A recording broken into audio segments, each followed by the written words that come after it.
So much needs fixing around the globe.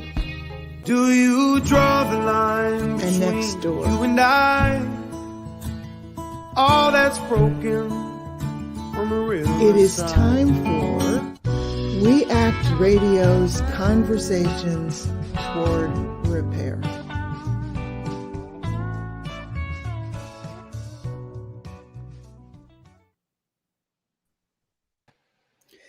Welcome. You are tuned into We Act Radio, broadcasting from historic Anacostia in Washington, D.C. This is land that was once home to the Nacotchtank people, sometimes called Anacostan, who were displaced within about 40 years of Europeans arriving. And Anacostia is again facing displacement as new building, luxury apartments, and more upmarket eateries are taking the place of long-standing residents and businesses. I am Virginia Avniel-Spatz, and this is a series called Conversations Toward Repair. The series is, this is the 6th broadcast, it's still kind of new, is meant to focus on undoing violence by exploring forms of violence embedded in our city, nation, and globe that frequently go unremarked, and by highlighting many ways of building peace. For those new to the show, I am a woman with short, straight gray hair and fair skin, generally called white in this country, and I'm wearing thin-rimmed eyeglasses. Today, I'm joined by 4 guests: Leo Ferguson, Amaya Gelman, Veronica Mosqueda, and Nicole Wynn, who are here to help us look at violence involved in surveillance and policing, perceived threats, including criminal activity and hate acts that prompt it, and how it affects monitored communities and what kind of oversight is needed. Thank you all for agreeing to participate today. Before we launch into our discussion, I want to begin with a few moments of recognition. 3 reminders of violence in this country that we don't always acknowledge and that weighs on different communities differently. Today is the anniversary of the Thibodeau Massacre of 1887, in which the Louisiana militia, helped by local white people, killed between 30 and 60 Black sugarcane workers striking for basic rights. This was lauded at the time as a successful attack on Black labor organizing. This is the 8th yard site, the death anniversary of 12-year-old Tamir Rice, shot to death by Cleveland police within a few seconds of interaction. And tomorrow is marked as a day of family gathering for many, and also a day of mourning for destruction of indigenous lives and culture on which this country is founded. Meanwhile, here in DC, we grieve in our city's steady gun violence that recently took DC public student Akira Wilson, who was 18, and policy advocate Kelvin Blow, who was 32. Ms. Wilson was a senior at Jackson Reed High School and budding entrepreneur. Mr. Blow was policy and advocacy associate at DC Justice Lab. Our last guest on this show was his colleague, Patrice Sultan, who directs the DC Justice Lab. Kelvin was a friend and co-organizer for many working on re-entry issues and on the revised criminal code. We Act Radio sends condolences to Patrice and to all whom Kelvin's advocacy and organizing touched, and to the Jackson Reed High School community and the city at large. There's more information at weactradio.com. And finally, before we talk of any political, surveillance, or policing implications, let's just take a moment to acknowledge the 19 injured and many more terrorized inside Club Q in Colorado Springs and in queer communities everywhere, along with the 5 lives lost. Raymond Green Vance, Kelly Loving, Daniel Aston, Derek Rump, and, Ashley Paul.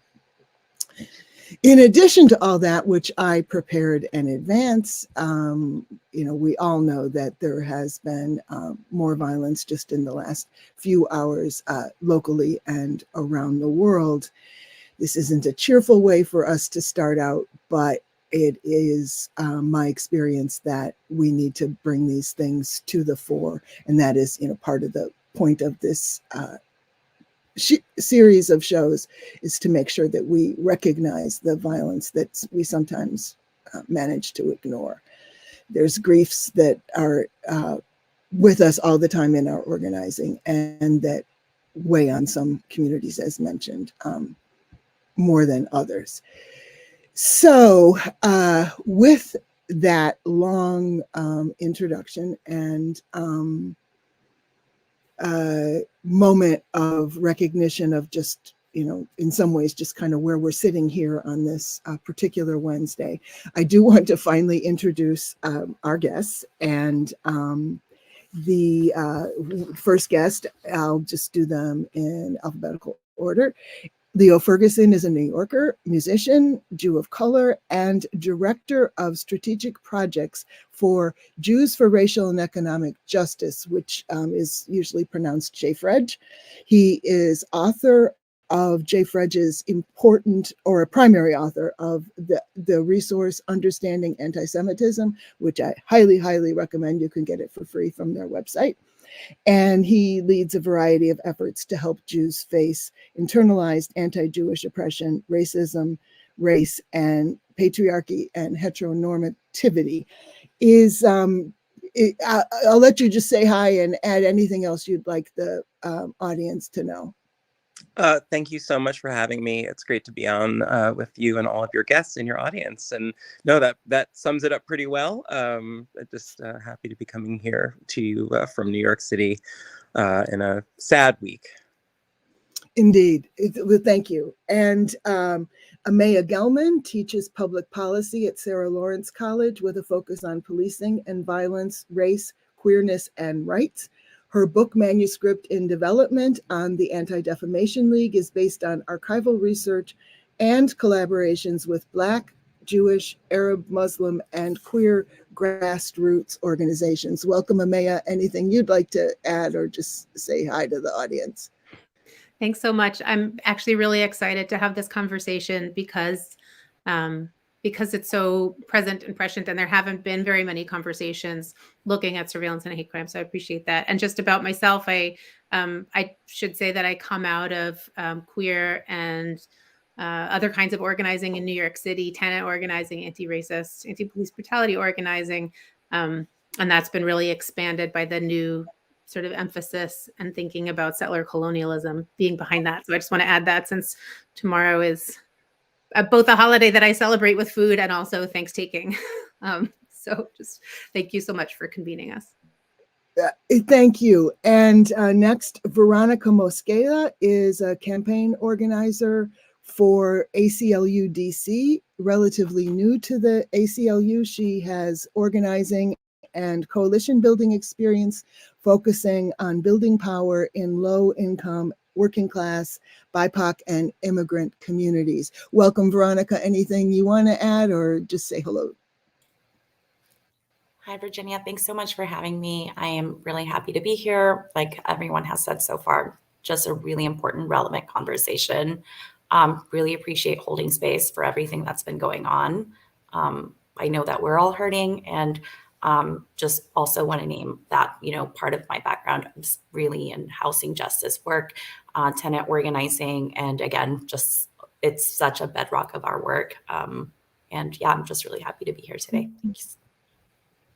Thank you. And last, we have Nicole Wynn, Associate Professor at University of Illinois, Chicago, which Chicago is my first hometown. I've been here for a long, long time, but I grew up in Chicago. Nicole is Associate Professor of Criminology, Law and Justice and Educational Policy Studies. She ethnographically investigates the intersections of national security, war, and U.S. public schooling. She teaches workshops on countering anti-Muslim racism in schools and classrooms, and is co-creator of the Critical Geographies of Education specialty group of the American Association of Geographers. Nicole, anything to add, or you just want to say hello to the audience? Yeah, just thanks for having me. And I guess I wanted to uplift that I work on a campaign called Service is Not Surveillance, which is about fighting government efforts to mobilize mental health professionals sort of as proxy national security agents. And I just wanted to uplift that campaign. Thank you. If that doesn't come up in our conversation later, we'll have to arrange another conversation to talk about that. There's a lot, and there will be a lot that we can't get to. So I'm hoping we'll have more conversations down the road. And so to get started with just a few orienting facts or some background, I want to ask Veronica to give us some background on how surveillance is working in the district and some recent changes. For example, we had new cameras installed in the subway that show like the public what's happening on the platform or on the entrance to the platform. Also, I know that you've been working on oversight and building coalition to insist on the oversight that we need. So I'll just ask you to begin there. Yeah, thanks so much for that. Let me begin with, there's actually a lot that we don't know. And that's why our coalition exists. Like, there are a lot of things that are happening in DC with surveillance technology that we just are happening behind closed doors.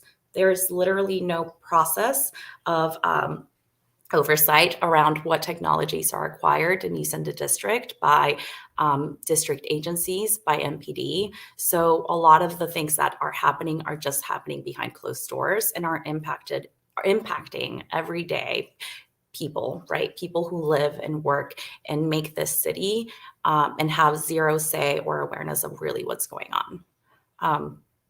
We do know some things though, and we are pretty aware of several types of surveillance technologies that exist that are being used to really discriminate and really surveil Black, Brown, low-income, predominantly Black, Brown, and low-income communities.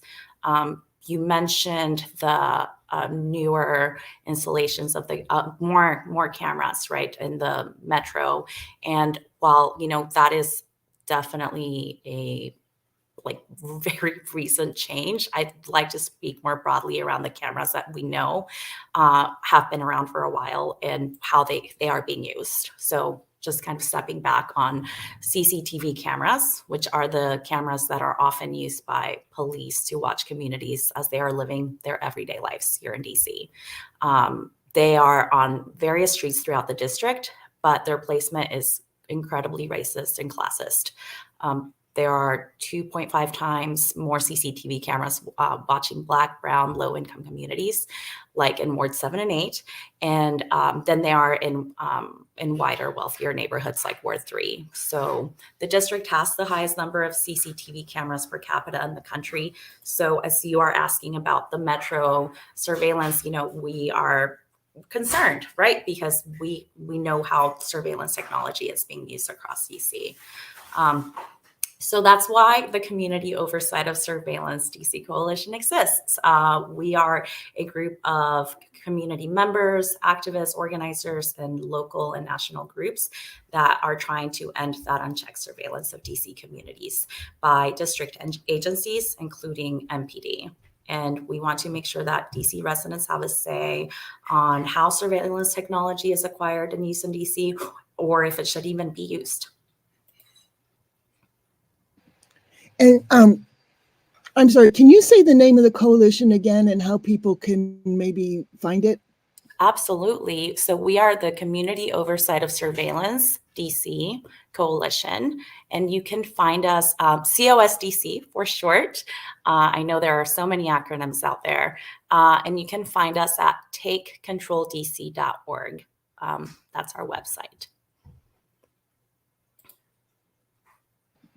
Okay, thank you. That's a good place to start. And I like to remind listeners who are not from DC that what is happening here in our subways and on our streets is your concern too. Not that we want you to come and mess with our budget or whatever, but we do want you to pay attention to, not that we shouldn't pay attention to what happens in Chicago and New York and everywhere else, but since We Act Radio is in the nation's capital, I'd like people to keep in mind that what happens here affects a lot of the country.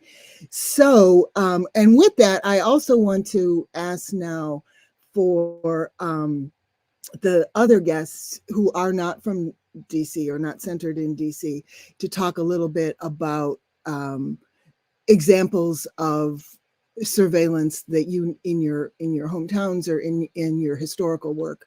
And I will who would like to start?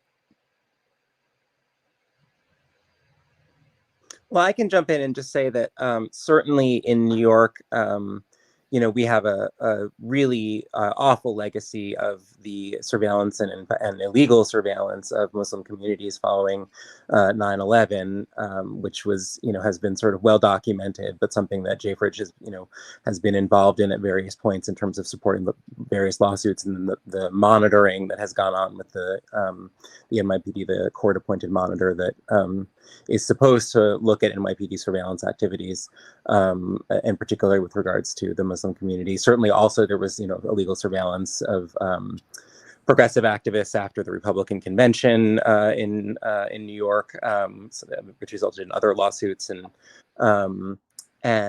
the NYPD, a chunk of our ongoing work is just dealing with the fundamentally, untransparent, undemocratic nature of the NYPD, which has this massive budget that includes all kinds of bizarre money going to surveillance equipment and surveillance infrastructure, which they do not disclose to the public, which they, obfuscate or release, very vague details of, and which our city council, which by rights should be able to perform an oversight function, they just won't show up to hearings. They won't supply information that they've been asked to supply by city council members and by the public advocate.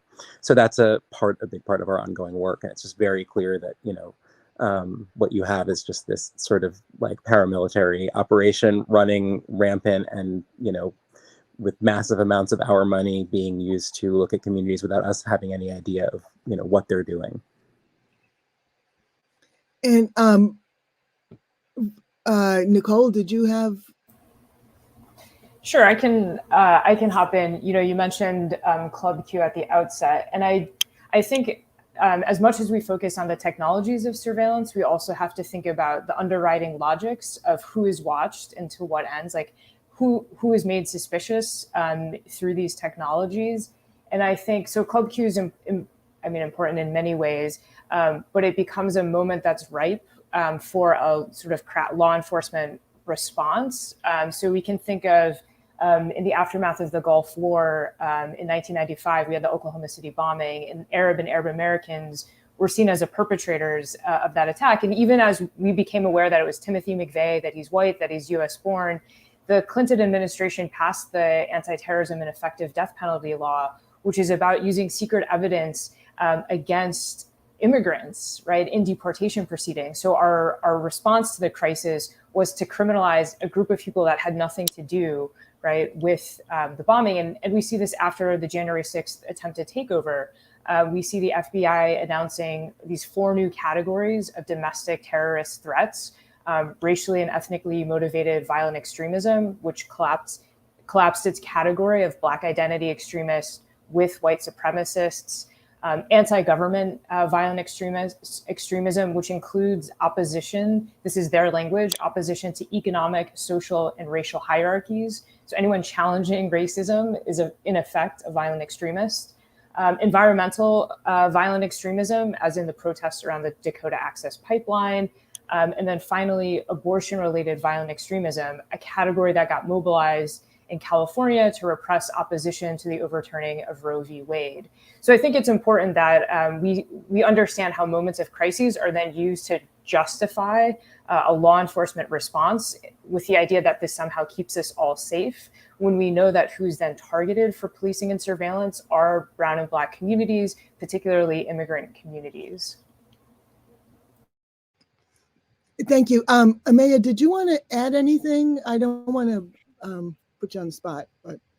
Well, I think that my contribution here is to try and put some history on this, and specifically to historicize the Anti-Defamation League. I mean, the Anti-Defamation League doesn't work alone on this, but the reason that we talk about it so much is because it has been not only a driver of the policy that defines what is what is violence that can be considered hateful and ideological.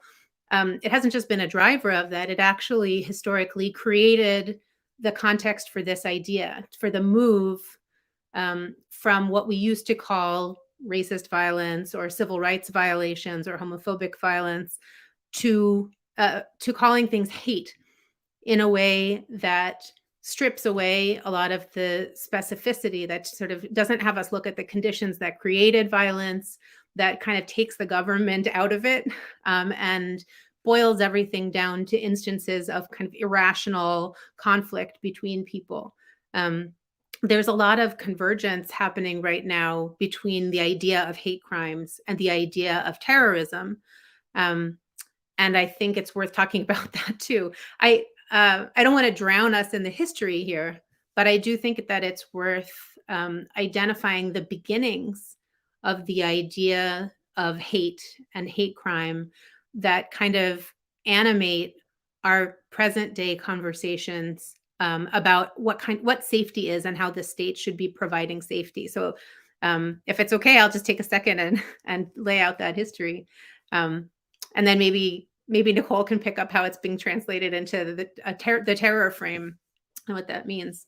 So just to sort of begin us with the hate crimes framework, it's only been since the mid 80s that this has been a kind of national framework for discussion. So the real nitty gritty background is that the white supremacist violence that followed the Vietnam War, that produced a lot of attacks, particularly on Black families living in white areas, particularly in the Pacific Northwest, and also anti-Asian violence. The case of Vincent Chin being murdered by white auto workers who thought that he was Chinese, that he was Japanese, and were angry about the offshoring of auto jobs, sort of comes into this narrative.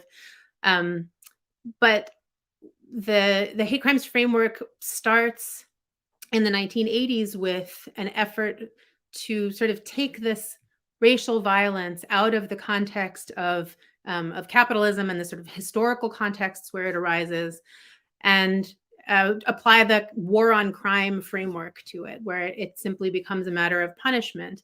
And it responds to a whole bunch of different things that were happening at that moment, which the reason I want to talk about them is because we now think of hate crime as kind of a natural way to describe attacks that are racist or attacks that are anti-queer, but it was built. So it comes out of, whereas once people were talking about civil rights and trying to advocate for redistribution of wealth and housing and jobs, this urgency of calling things hate crimes actually came from the refusal of the Reagan era Justice Department to prosecute racist crimes and to prosecute white supremacists. People were thinking, like, we need more law, we need more directive law. And it started as a response to anti-Black violence. And then it sort of folded in anti-Semitism, which wasn't it wasn't the same kind of violence. It was more like drawing swastikas on a wall or expressions of hostility.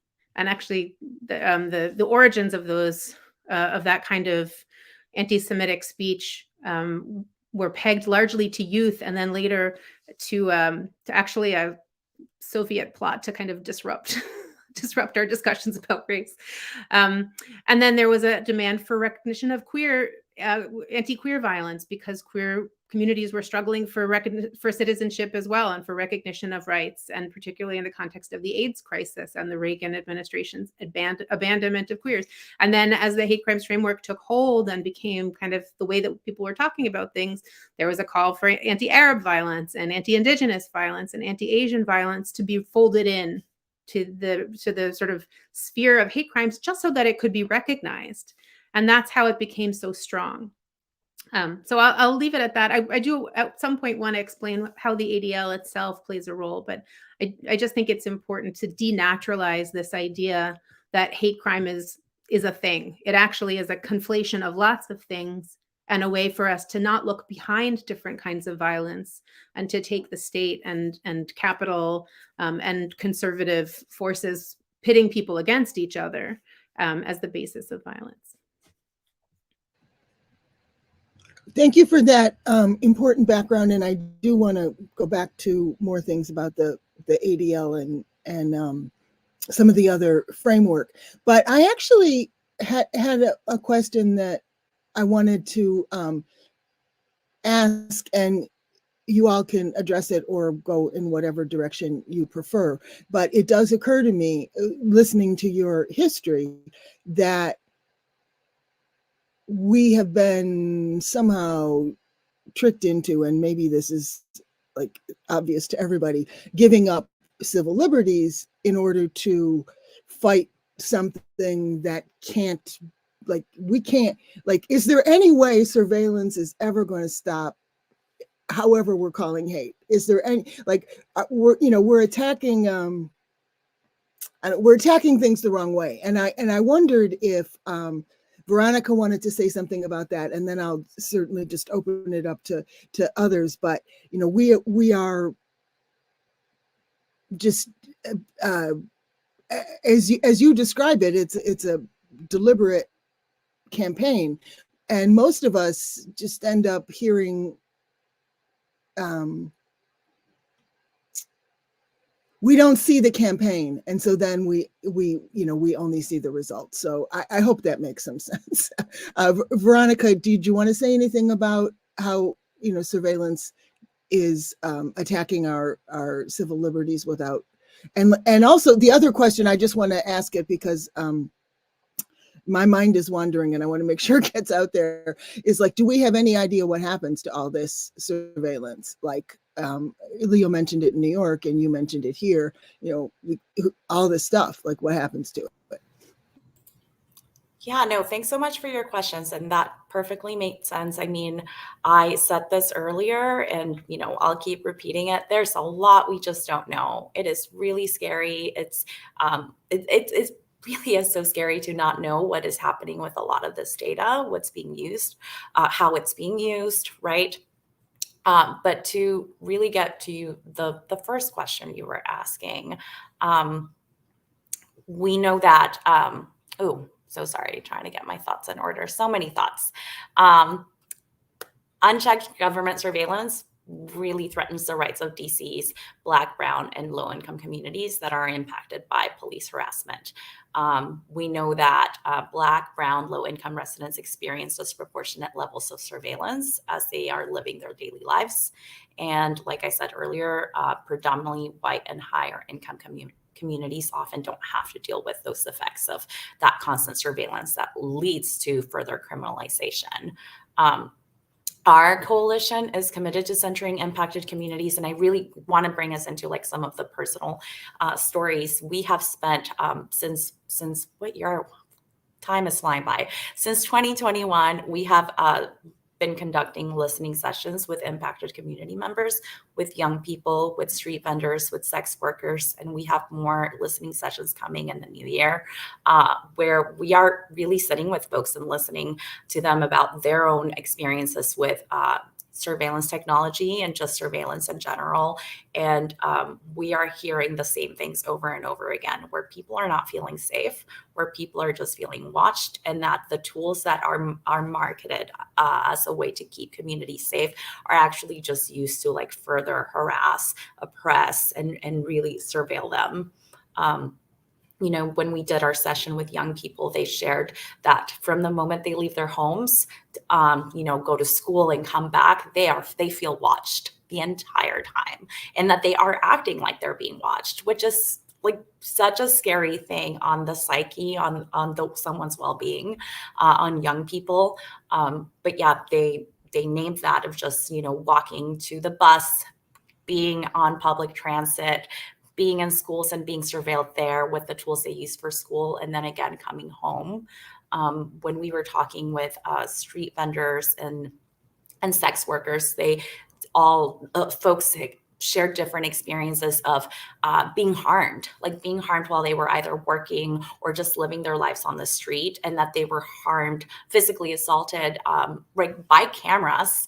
And when they try to, use these tools, right, like file police reports and really have some sort of accountability, that the surveillance footage was nowhere to be found, that they actually couldn't even be protected by the tools that are being, again, marketed as tools of safety.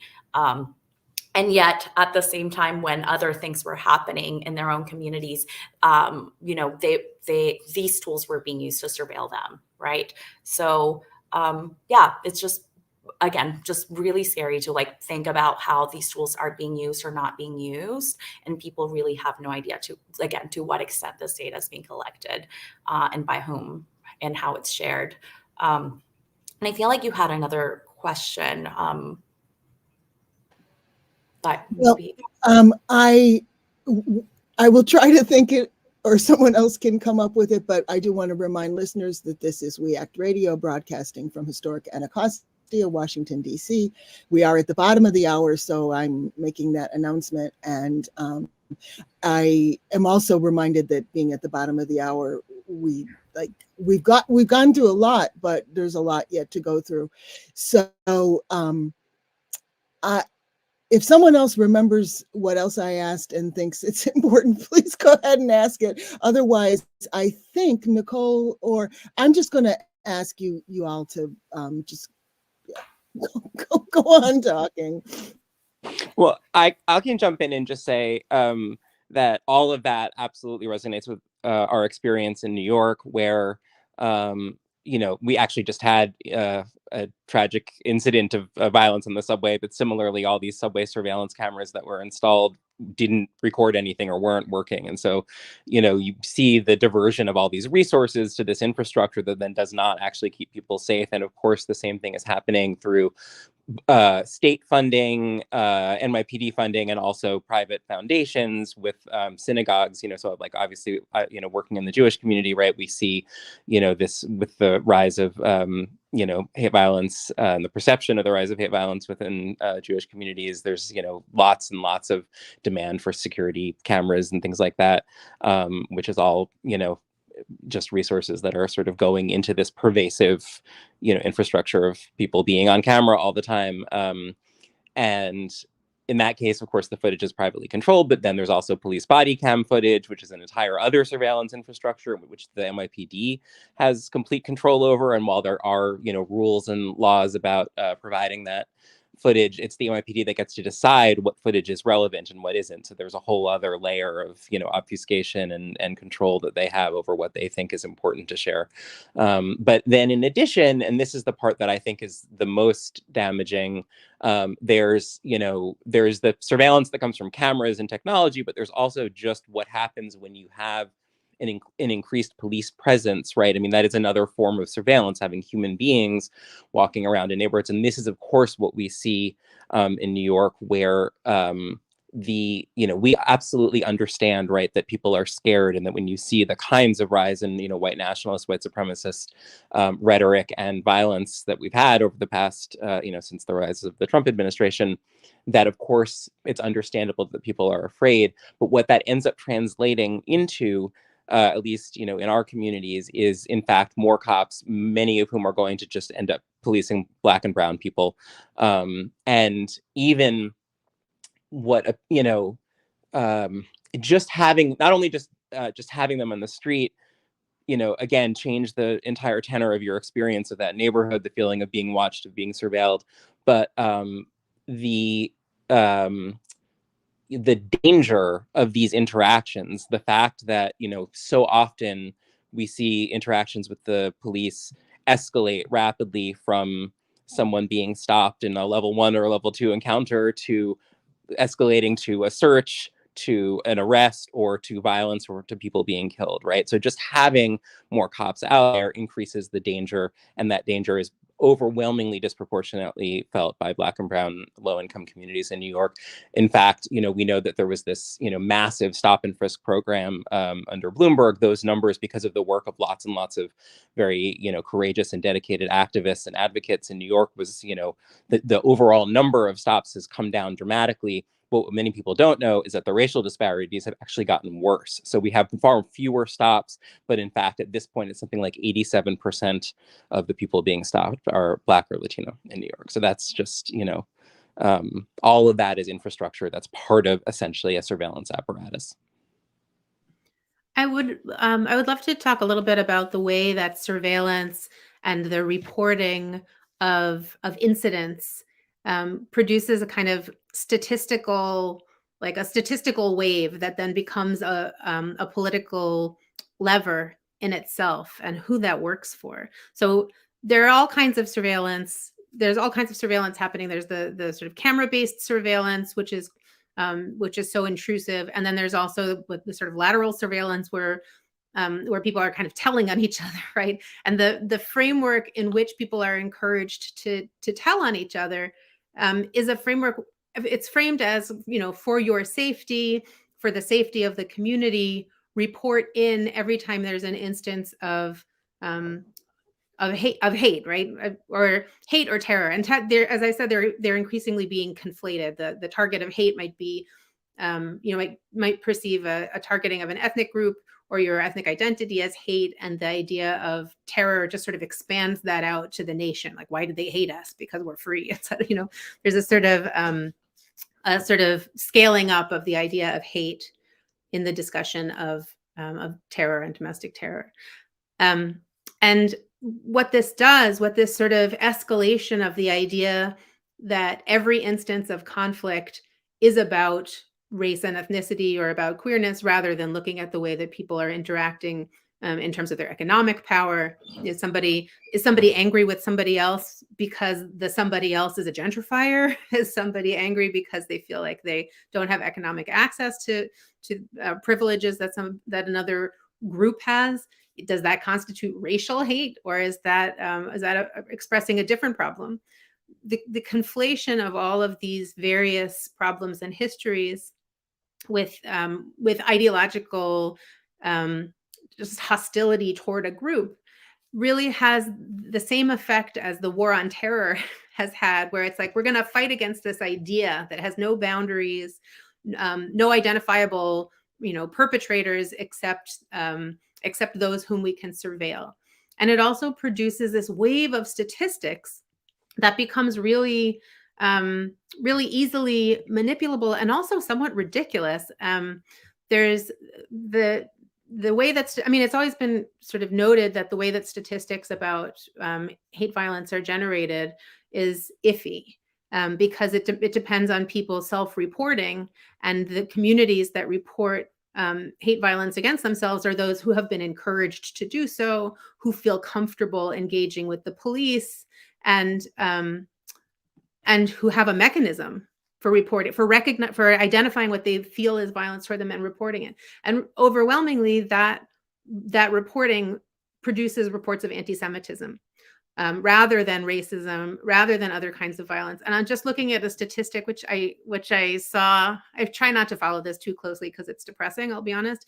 But there was an article on the perception of an attack on a Gandhi statue in Queens as a hate crime, when in fact the communities who were involved, the communities against whom the hate crime was supposedly committed, recognized that it was actually an act of political dissent against Gandhi as a figure in Indian history. And in fact, it turned out that the desecration, or the demolition of the statue was an act of a couple of Sikh men who had gotten drunk and were trying to sort of carry out their political gripes.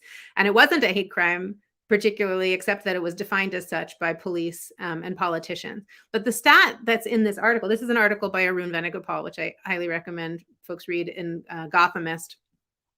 But the stat that's in there is that in 2020, the FBI counted 12 acts of anti-Hindu hate across the country, 94 anti-Sikh hate crimes, 141 anti-Muslim incidents, and 959 hate crimes against members of the Jewish community, which just on its face is ridiculous, right? That's just not how racism works in the United States, which isn't to say that people didn't feel slighted, right? Or feel like they had been harmed in some way. But the idea that that's the proportion is just silly.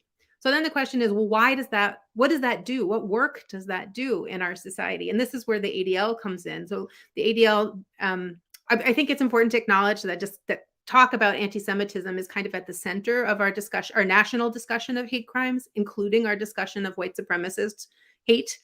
And the Anti-Defamation League is a conservative organization that whose role in the world right now is trying to fight against anti-racist education, trying to fight against ethnic studies in California. They've not too publicly, but in some cases taken a stand against critical race theory. They have charged anti-racist educators with being radicals and hijacking anti-racist education. I mean, their interventions in universities are that they're trying to make it so that anybody who criticizes the state of Israel is deemed an anti-Semite. They've done that in two ways. One way is by trying to pass resolutions and have universities adopt the International Holocaust Remembrance Alliance's definition of anti-Semitism, which says that critiquing Zionism is anti-Semitic. And I can't remember what the second way is that I was going to say. Regardless, oh, I remember, by defining Zionist identity, Zionist political beliefs that a person holds as an identity that should also be protected against discrimination by people who disagree with their political beliefs. So this is the ADL's sort of role in the world right now. And also they have been in the context of prosecuting white nationalists for the January 6th insurrection, really advocating for the expansion of funding of policing and surveillance at a time when anti-racist communities, particularly Black and Brown communities, are calling for defunding and a reduction and abolition of policing. But the source of the ADL's power on this is the surveillance and the reporting of hate that centers anti-Semitism and makes anti-Semitism such a big issue that the Anti-Defamation League is then required to step in and handle it. So I just want to, the reason that I've gone through all of that is just to point to the way that surveillance doesn't only catch or, prevent people from taking action, but also just the fact of surveillance itself empowers political forces in the US who outside of policing are advocating for more policing and doing so under the banner of protection and anti-racism. End of speech. Thank you for all of that. And Nicole, did you want to add something there?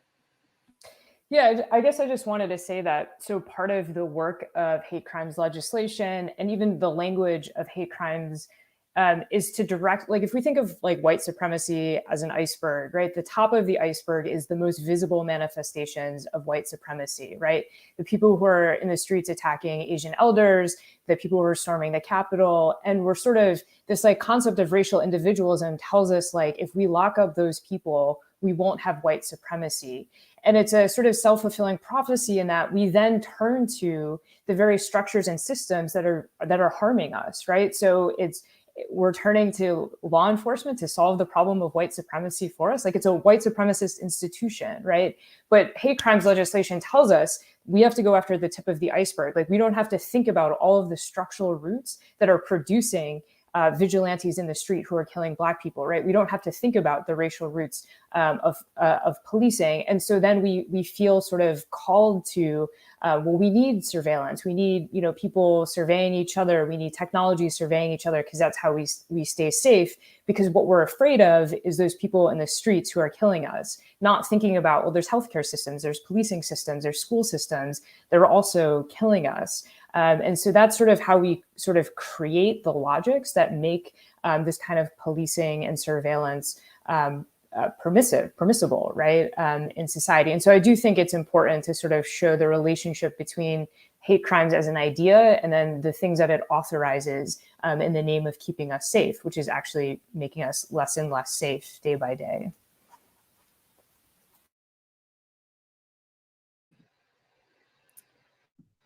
Thank you. I do want to ask, because we are starting to not exactly run out of time, but we're coming toward, we've spent the majority of our time. I was going to ask each one of you, and I think starting with Nicole, because I wanted to ask, for those of us who are, it doesn't necessarily, you don't have to be an academic or in an academic to use academic resources, but what do you recommend for people so that we don't feel hopeless? Like what can we do? What learning do we need to do? What coalition building do we need to do? And I thought I'd start with you, since you were just telling us some things that we need to learn. Yeah, I mean, I do think political education is important, and I think understanding, the language of hate crimes and terrorism, it's intentionally dehistoricizing, decontextualizing. Like, we don't have to think about the histories of violence and where it comes from. I also think that, I mean, part of sort of the conversation today shows that, we each have our own political projects, we have our own communities to which we're accountable to, but policing and surveillance targets lots of people under different logics for different purposes. And so, anti-Muslim surveillance is deeply connected to anti-Black policing. And if we can sort of engage in sort of the sort of intentional coalitionary work, right? This is also true like on a transnational scale. It's not just that Ferguson looks like Palestine, it's actually that the role of US empire in the United States, in Palestine and elsewhere sort of contributes to policing and surveillance. So I do think it's really important to develop and, do intentional coalitionary work, because our struggles are tied to each other. And we can't act as though they're not tied to each other, right? And, my freedom depends on someone else's freedom. And so for me, that's we have to do the work where we are in the communities in which we live. And we also have to sort of do work in solidarity with each other.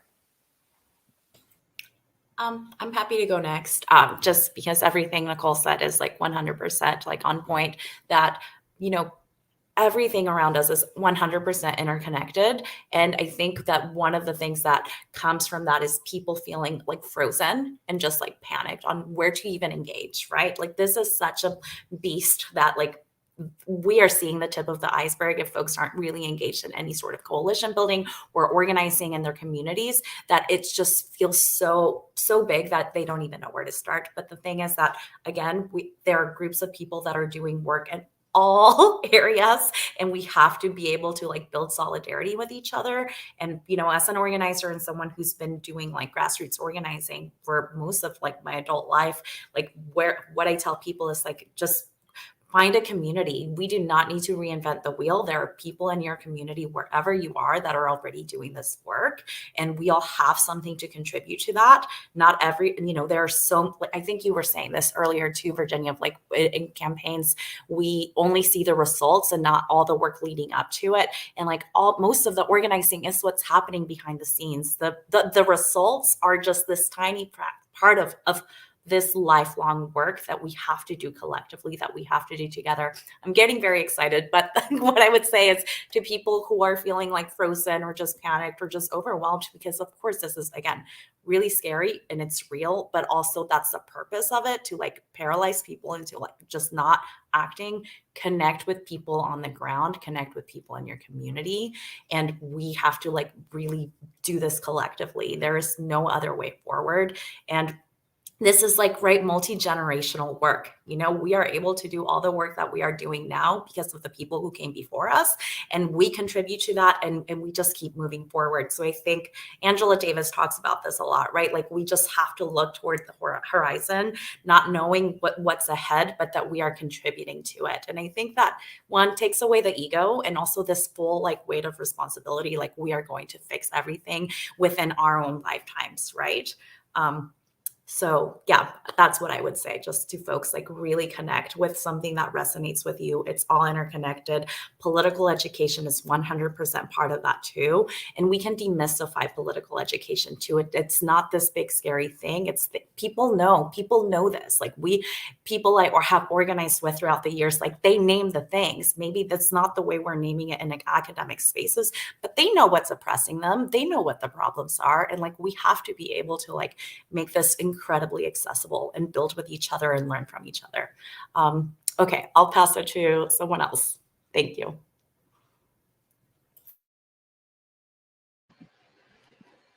Go ahead. Sure. I could not agree more with everything that folks have said about how we respond to this.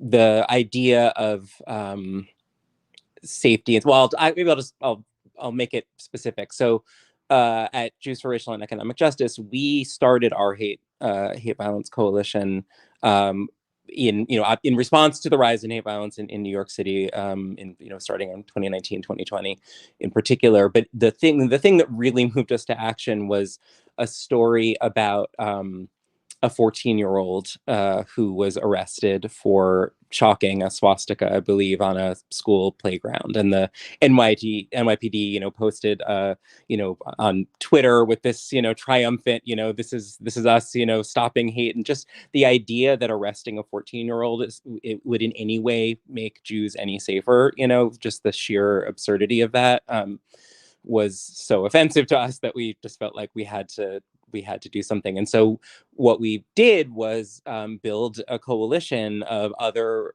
groups from all of the communities that we know are impacted by hate violence. That we have folks from all over New York, in the Muslim community, the Arab community, the South Asian community, the LGBTQ community, the Black community. We have folks, from all 5 boroughs, all of us, right, directly impacted by the rise in white supremacy and white nationalism, the forces that we know are actually driving the kinds of statistics, the kinds of bogus statistics that we know we're getting from the ADL and elsewhere.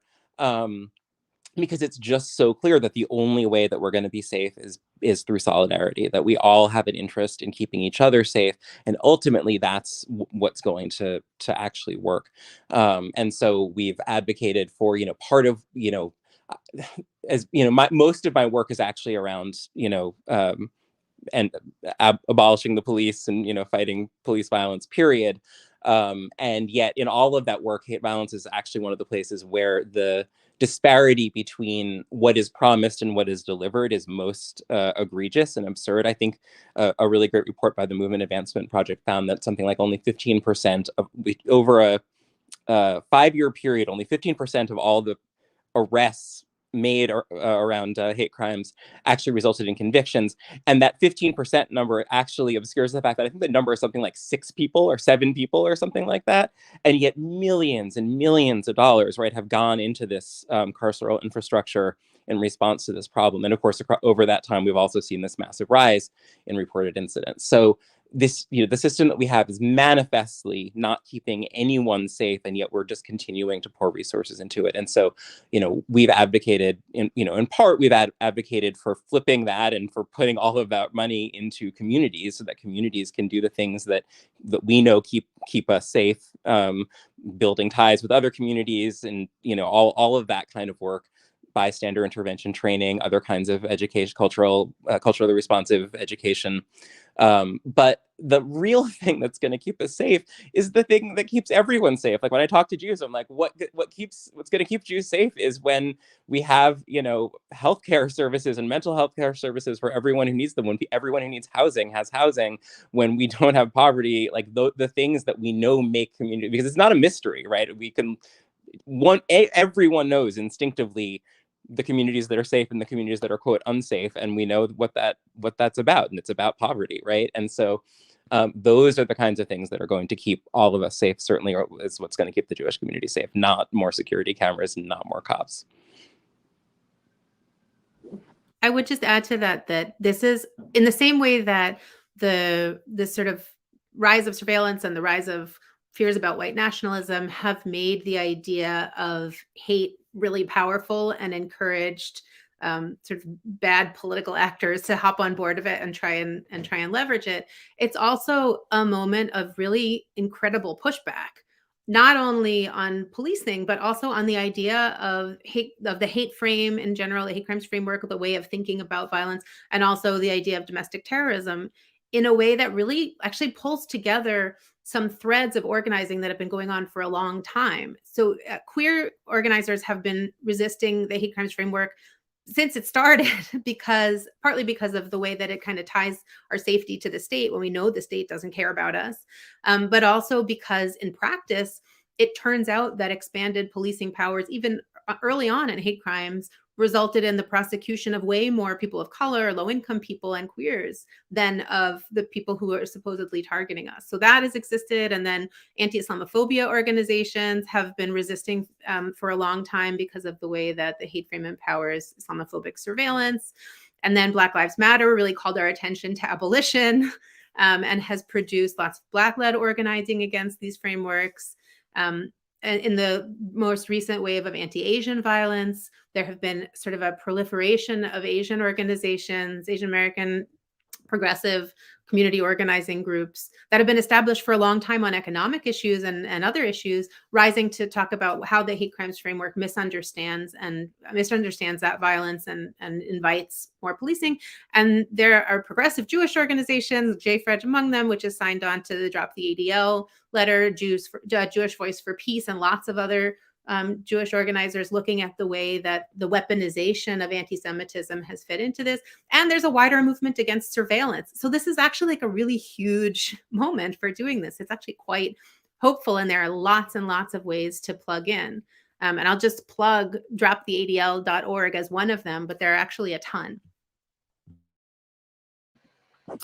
And I do want to mention that there, especially for Jewish communities, but not just Jewish communities, the idea that the ADL may not be your friend is a really hard thing for people to get their minds around. And so I think we may need at least another discussion about that. And I do recommend looking for droptheadl.org, right? And there is a webinar from earlier in this year that has a nice history that Amaya provided in that. And there's some other like very good political education that will be of help to you. And we do need to address the general idea that people are being, well, the ADL's out there talking about how they're going to like work with the shoe company Adidas to like educate athletes about anti-Black racism. Like, who asked them, and like, how did that even happen? But they're out there. So anyway, like this is the thing we need to look at more carefully. And you're right about this big moment. We are, I think it is shining some light finally on some links that aren't helping us, but it's also causing people to attack. The ADL is actively attacking anti-Zionists. They tweeted out that anti-Zionists were responsible for denigrating Jews to the point where Yi went on his rant. Like, how is, like, again, like they are just so focused on, and if you listen to Amaya's history lesson in that webinar, you'll learn about, the history that maybe we don't always, that isn't always present.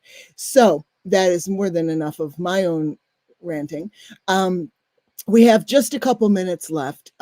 Any final thoughts that we need to get out there? And I will, before I stop talking, I will just say thank you. This has been amazing, and we have clearly more to talk about. But any final thoughts here? I would just say, as a sort of broad practice, that we need to really be concerned about the way that civil rights and protection invite political actors into our space, and we just need to look at what are the politics and the other agendas of the organizations that are behind them. I think that's the best practice that we can have.